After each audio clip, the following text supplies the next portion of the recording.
우리에게 주신 주님의 귀한 말씀 요한복음 1장 말씀입니다. 신약성경 142면 요한복음 1장 6절로 18절까지 말씀 저시에서 한 절씩 번갈아 읽으시겠습니다. 6절 한 절 제가 먼저 봅니다. 하나님께로부터 보내심을 받은 사람이 있으니 그의 이름은 요한이라.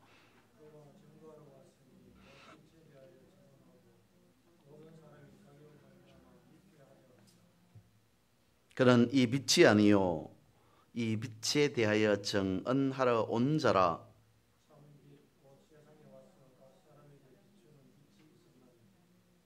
그가 세상에 계셨으며 세상은 그로 말미암아 지은 바 되었으되 세상이 그를 알지 못하였고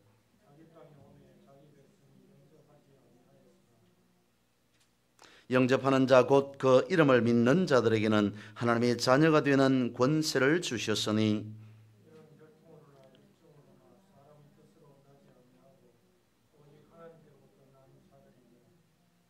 말씀이 육신이 되어 우리 가운데 거하심에 우리가 그의 영광을 보니 아버지의 독생자의 영광이요 은혜와 진리가 충만하더라.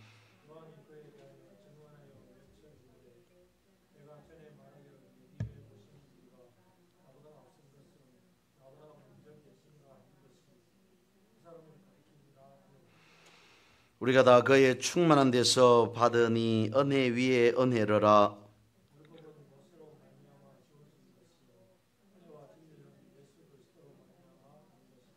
18절 같이 보겠습니다. 본래 하나님을 본 사람이 없으되 아버지 품속에 있는 독생하신 하나님이 나타내셨느니라. 아멘. 오늘 본문의 말씀을 가지고 빛에 대한 증언이라는 제목으로 말씀을 드리고자 합니다. 인류의 역사상 가장 큰 역사, 인류 역사 가운데서 가장 큰 사건이라고 말한다면 그것은 다름 아닌 하나님께서 친히 사람의 몸을 입으시고 이 땅에 내려오셨다는 사실, 그것일 겁니다. 온 세상을 창조하신 하나님께서 이 땅에 내려오셨고 그리고 33년의 세월을 사셨습니다. 그리고 예수 그리스도께서는 십자가에서 사람의 죄를 대신 담당하셨습니다. 지금까지 그리고 또 앞으로도 이보다 더 큰 사건은 없을 겁니다. 이 엄청난 사건에 대해서 오늘 본문의 말씀을 기록하고 있는 요한은 증인으로 등장하게 되어지죠. 그는 말합니다. 빛에 대해서 자신은 증거하러 온 자라고 말하고 있습니다. 당시에 요한은 역시 많은 사람들이 자신을 따랐습니다. 그럼에도 자신을 빛이라고 말하지 않습니다. 그 빛이 사람들에게 어떤 일을 행했는지를 증거하는 자이다라고 말씀하고 있습니다. 그러니까 요한 자신은 이 일을 위해 태어난 자이었다라고 하는 것이죠. 고대 유럽에는 두께가 매우 얇게 빚어진 도자기를 값비싼 최상품의 도자기로 여겼다고 합니다. 그래서 많은 도공들이 어떻게 하면 얇은 도자기를 만들까라고 하는 것에 노력을 기울였던 것이죠. 지금이야 기술이 발달되어 있으니까 최대한 얇은 도자기를 충분히 사람의 손이 아니더라도 기계로서 만들 수 있겠습니다만 고대에는 얇게 도자기를 사람이 빚는다는 것 자체가 결코 쉬운 일이 아니었을 겁니다. 왜냐하면 얇게 빚었다 하더라도 굽는 과정이나 여러 과정 가운데에서 깨어지든지 아니면 금이 가기 때문인 것이죠. 아무리 노력해서 얇은 도자기, 값비싼 최상품으로 여기는 그런 도자기를 만들려 하더라도 쉽지 않으니까 사람들은, 머리 쓰기를 좋아하는 사람들은 잔꾀를 부리기 시작합니다. 끼어지지는 않았지만 얇은 도자기에 금이 가버리면 사실 그것은 그 도자기는 도자기로서 가치를 갖지 못합니다. 그런데 사람들은 금이 간 그 도자기를 메꿉니다. 그 위에 덧칠을 하고 유약을 바릅니다. 겉으로 보기에는 최상품의 도자기가 맞습니다. 사람들이 최상품의 도자기인 줄 알고 너도 나도 구입을 합니다. 그런데 그게 얼마나 가겠습니까? 사람들이 뒤에 알아보게 된 것이죠. 이 도자기는 얇게 최상품으로 빚어진 도자기가 아니라 얇게 빚어졌지만 금이 간 도자기요, 그 위에 덧칠을 하고 보이지 않게 유약을 발라서 진품처럼, 진품 가품은 아니겠습니다만 진짜 고급 도자기인 것처럼 보인 것이다 라고 하는 사실을 알아내게 된 것이죠. 그래서 급기야는 진짜 최고급의 도자기를 감별하는 감별사까지 등장하게 되었더랍니다. 여러 가지 감별하는 방법 중에 하나가 아주 강한 햇빛의 도자기를 비춰본다는 겁니다. 그러면 아무리 덧칠을 했든 어떻게 했든지 간에 금이 나 있는 상태이기 때문에 도자기에 금이 갔는지 아닌지를 분별할 수 있다는 것이죠. 그래서 얇게 최고급으로 최상품으로 만들어진 도자기를 강한 햇빛에 비추어서 전혀 실금 하나 가지 않고 제대로 정말로 만들어진 최상품으로 만들어진 그 도자기에는 시네체라라고 하는 글귀를 새겼다고 합니다. 이 시네체라라고 하는 말은 태양에 비추어서 확인했음이라고 하는 말이라고 합니다. 그래서 그 이후에는 사람들이 이 시네체라를 진실이라고 하는 말로 사용하기도 했다고 합니다. 사람인 우리들은 어떨까 싶습니다. 빛 되신 하나님 앞에 떳떳할 수 있는 인간은 한 사람도 없습니다. 그래서 구원받을 자격이 있어서 구원받을 수 있는 사람은 아무도 없다는 것이죠. 그럼에도 하나님께서는 사람을 구원해 주셨습니다. 그것을 두고 우리는 은혜라고 이야기를 합니다. 하나님의 은혜가 아니라면 감히 나 같은 사람, 우리는 구원받을 수 없게 되어졌다. 근데도 하나님의 은혜로 우리가 구원받았다라고 그렇게 말을 하지 않습니까? 어둠 속에 사람들은 무엇이 진실인지, 어떤 것이 참인지 또한 중요한 것인지를 알지 못합니다.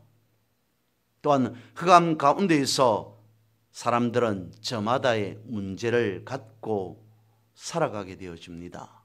즉 하나님을 떠난 사람들은 흑암 가운데 살아가게 되어진다는 것이죠. 마치 금간 도자기에 덧칠한 채로 살아가지만, 그래서 여기저기 거미가 있지만 어둠 속에 있으니까 그 금이 보이지 않습니다. 금이 없는 것처럼 보입니다.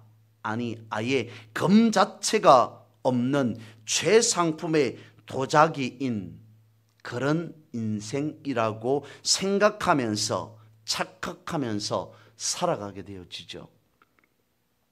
그런데 어떻습니까? 빛을 비추면 모든 것이 다 드러날 수밖에 없습니다. 예수 그리스도의 빛을 비추면 문제는 드러나게 된다는 것이죠. 요한이 그것을 증거했다는 것입니다. 요한은 오늘 본문뿐만 아니라, 그러니까 요한복음뿐만 아니라 여러 곳에서, 다른 곳에서 예수님에 대해서 증거하는 것을 볼 수 있습니다. 본문의 말씀 뒤에 있는 요한복음 1장 29절 말씀에 보면, 요한 그는 예수님이 오심을 보고 이르기를 보라 세상 죄를 지고 가는 하나님의 어린 양이시다 라고 말을 합니다. 세상 죄를 지고 가는 예수 그리스도께서는 세상 죄를 지고 가는 하나님의 어린 양이시다, 말 그대로이겠죠. 그런데 그 말씀의 의미 속에는 세상의 그 어떤 것도 그 누구도 감당할 수 없는, 하지만 예수 그리스도가 아니면 그 일을, 그 죄를 담당할 수 없는 그 일을 예수님께서 홀로 담당하셨다라고 하는 그 의미 또한 있을 겁니다. 그리고 예수님께서는 세상에 빛을 드러내셨습니다. 빛 속에 드러난 죄인들의 문제는 심각했습니다. 오늘 본문의 말씀 10절은 그렇게 말씀하고 있습니다. 그가 세상에 계셨으면 세상은 그로 말미암아 지음바 되었으되 세상이 그를 알지 못하였고, 하나님께서 이 땅 가운데서 빛으로 오셨지만 사람들은 알지 못했다라고 말하고 있습니다. 사람들이 몰랐지만 이미 그 빛은 각 사람에게 비쳤다는 것이죠. 이 세상에 왔다는 것입니다. 각 사람에게 비쳤다는 것입니다. 그 빛은 다름 아닌 하나님이시라는 것이죠. 그래서 로마서에서는 말씀하고 있습니다. 하나님을 알만한 것이 그 속에 있으므로 아무도 핑계치 못할 것이다 라고 말씀을 하십니다. 세상을 창조하신 하나님께서 우리를 구원하기 위해 이 땅에 빛으로 오셨다는 것이죠. 한 두어 차례 말씀을 드린 것 같습니다만, 홀맨 헌터라고 하는 사람이 그린 아주 유명한 세상의 빛이라고 하는 그림 성화가 있지 않습니까? 예수님께서 문 앞에, 어떤 집의 문 앞에 등불 하나를 들고 서 계십니다. 그러면서 예수님은 그 문을 두드리고 계시는 그러한 그림이죠. 그런데 그 그림을 보면 특이한 점이 한두 가지가 있습니다. 그 문을 오랫동안 사용하지 않았다는 듯이 그림 속에 있는 그 문은 여러 등불들이 휘감켜져 있습니다. 그리고 밖에서 열 수 있는 손잡이 자체가 없습니다. 다만 안에서 누군가가 열어주어야만 열리는 문이었습니다. 오랫동안 열고 닫지 않은 문이었습니다. 무엇을 의미하겠습니까? 다름 아닌 열지 않고 닫아둔, 어쩌면 사람의 마음을 의미하는 것 아닐까 싶습니다. 예수 그리스도의 빛에 반응하지 않으면 방법이 없다는 것이겠죠. 빛이라고 하는 것은 우리 자신이 빛이다라고 하는 것이 아닙니다. 예수 그리스도의 빛을 받아서 우리는 반사하게 되어진다는 것이죠. 마태복음 5장 15절에서 말씀하고 있습니다. 사람이 등불을 켜서 말 아래에 두지 아니하고 등경 위에 두나니 이러므로 집안 모든 사람에게 비치느니라 라고 말씀하고 있는 그 앞에 보면 너희는 세상의 빛이다 라고 말씀하고 있습니다. 예수 그리스도의 빛 대신 예수 그리스도의 빛을 받아서 우리는 반사하는 빛인데, 마태복음 5장 15절에 와서 말합니다. 사람이 등불을 켜서 등경 위에 두나니, 이 말씀은 그리스도인의 역할이 어떠해야 되는가라고 하는 것을 말하고 있는데, 말씀 속에 있는 등경 위에 둔다라고 하는 것은 이스라엘 가옥에는 등경이라고 하는 것이, 그러니까 등잔을 걸어두는 기구가 있었다고 합니다.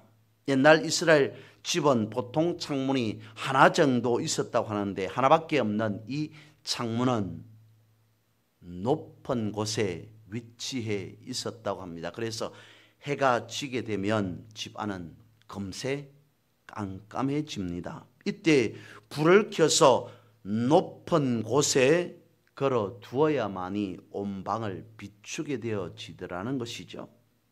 그런데 예수님은 조금 더 적극적으로 말씀하고 있습니다. 사람이 등불을 켜서 등경 위에 둔다라고 하는 그 말씀뿐만 아니라 이와 같이 말씀을 하셨습니다. 사람이 등불을 켜서 말 아래 두지 아니하고 등경 위에 두나니 말 아래 두는 자가 있겠느냐. 즉 등불을 켜서 높은 곳에 두지 아니고 오히려 낮은 곳에 어떤 사람이 등불을 두겠느냐는 것이죠. 높은 곳에 두어서 모든 방을 다 환하게 비추게 하듯이 예수 믿는 사람들의 신분이 높임을 받는 그런 위치에 있어야 됨을 말씀하고 있습니다. 예수 믿는 사람들이 높은 위치에 있어야 된다는 것이 아닌 신분이 높임을 받는 그런 위치에 있어야 된다는 것을 말씀하고 있다는 겁니다. 이어서 말씀을 봅니다. 마태복음 5장 16절입니다. 이같이 너희 빛을 사람 앞에 비치게 하라. 역시 그리스도인의 역할이 어떠하였는가 라고 하는 것을 말씀을 하는 것인데, 빛을 비추라 말씀하고 있습니다. 그 빛은 생명의 빛이겠죠. 덧붙여서 마태복음의 말씀처럼 등불은 높은 곳에 두는 것입니다. 예수 그리스도의 생명의 빛을 가진 우리가 높은 곳, 즉 높다는 것은 무엇이냐면 높고 낮은 것이다 라기보다는 모범이 되어야 함을 말씀하고 있습니다. 그걸 성경은 착한 행실이라고 말씀하고 있습니다. 이어진 마태복음 5장 16절 이후의 말씀입니다. 그들로 너희 착한 행실을 보고 하늘에 계신 너희 아버지께 영광을 돌리게 하라 라고 말씀함으로 그리스도인의 행위를 통해서 하나님께 영광을 돌리라고 하는 그 말씀인 거죠. 그러니까 마태복음 5장에서 말씀하고 있는 그 말씀을 빛과 착한 행실과 그리고 아버지께 영광이라고 하는 이 단어를 연결해서 보면 빛이라고 하는 것은 착한 행실을 말하는 것이고 그 착한 행실을 통해서 하나님께 영광을 돌리게 되어진다는 것입니다. 마치 햇빛을 받아서 어두운 밤에 달이 그 빛을 반사해서 밤을 비추어서 환하게 하는 것처럼 빛은 그리스도이십니다. 그리스도이신 빛이 우리에게 와서 나타나는 그 빛은 다름 아닌 착한 행실이 되어지고 그 착한 행실을 통해서 하나님께 영광을 돌리게 되어진다는 것을 말씀해 주고 있습니다. 그래서 여기에서 우리가 생각해 볼 것은 빛을 비추면 어둠은 자연히 물러가게 되어진다는 것이죠. 빛만 비추면 된다는 것입니다. 빛만 비춰지면 어둠에 대해서 고민할 이유가 없다는 겁니다. 아무리 어두운 밤인 사막 한 가운데 놓였다 할지라도 꺼지지 않는 빛만 있으면 길을 찾아갈 수 있습니다. 깜깜한 동굴 속이라 할지라도 등불 하나만 들고 있으면 어둠은 물러가게 되어집니다. 빛은 예수 그리스도이십니다. 그래서 성경은 예수 그리스도, 빛 되신 예수 그리스도를 목격한 증언과 증거들이 기록되어져 있죠. 말씀을 살피고 먼저 첫 번째로 베드로서 1장 16절에서 18절 말씀입니다. 우리 주 예수 그리스도의 능력과 강림하심을 너희에게 알게 한 것이 교모히 만든 이야기를 따른 것이 아니요 우리는 그의 크신 위엄을 친히 본 자라 지극히 큰 영광 중에서 이러한 소리가 그에게 나기를 이는 내 사랑하는 아들이요 내 기뻐하는 자라 하실 때에 그가 하나님 아버지께 존귀와 영광을 받으셨느니라. 이 소리는 우리가 그와 함께 거룩한 산에 있을 때 하늘로부터 난 것을 들은 것이라. 여러 가지 많은 것을 말씀하고 있습니다마는 이 말씀을 전하고자 하는 목적은 다름 아닌 분명한 이와 같은 사실임을 강조하고 있습니다. 요한 1서 1장 1절과 3절에서도 말씀하고 있습니다. 예수님께서 친히 이 땅에 오신 것을 자신이 보았고 증언한다, 증거하고 있다라고 말씀하고 있고, 사도 바울 역시 마찬가지였습니다. 자신이 전한 복음에 대해서 말하면서 그것이 사람들에게서 배운 것이 아닌 예수 그리스도의 계시로 말미암은 것이다 라고 말하고 있습니다. 그러면서 제자들뿐만 아니라 500여 명이 넘는 사람들, 그리고 사도 바울 자신에게도 보이셨다라고까지 말씀하고 있습니다. 많은 사도들이 주님께서 살아계심을 목격하고 그것을 증언하고 있습니다. 그러니까 온 우주를 창조하신 하나님께서 어둠 가운데 있는 인류를 구원하시기 위해 오셨던 빛 대신 예수 그리스도에 대해서 수없이 많은 증인들을 통해서 증거하고 있다는 것이죠. 그들은 우리가 보았고 또한 만져보았고 그러한 것을 너희들에게, 사람들에게 전한다라고 말했습니다.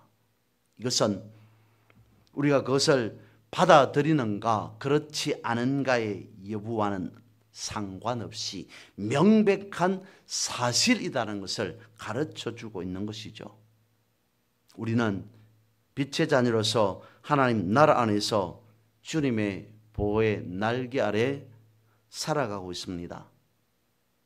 우리는 빛 안에서 빛의 인도를 받는 주의 자녀라는 것이죠. 그래서 빛 안에서 우리는 승리할 수밖에 없습니다. 요한복음에서도 말씀하고자 하는 것이 그것이지 않을까 싶습니다. 오늘 본문의 말씀 마지막 18절 말씀에 보면 본래 하나님을 본 사람이 없으되 아버지 품속에 있는 독생하신 하나님이 나타내셨다라고 말씀하고 있습니다. 우리의 눈으로는 볼 수 없지만 그것이 명백한 사실이라는 것을 우리가 말씀 가운데에서 확인하며 믿고 살아갈 때에 우리 가운데에서도 역시 빛 대신 주님께서 나타나고 드러나게 되어지리라 믿습니다. 그리하여서 삶 속에서 빛 가운데에서 날마다 승리의 삶을 살아가는 우리 모두가 되어지기를 주님의 이름으로 선포하고 축복합니다.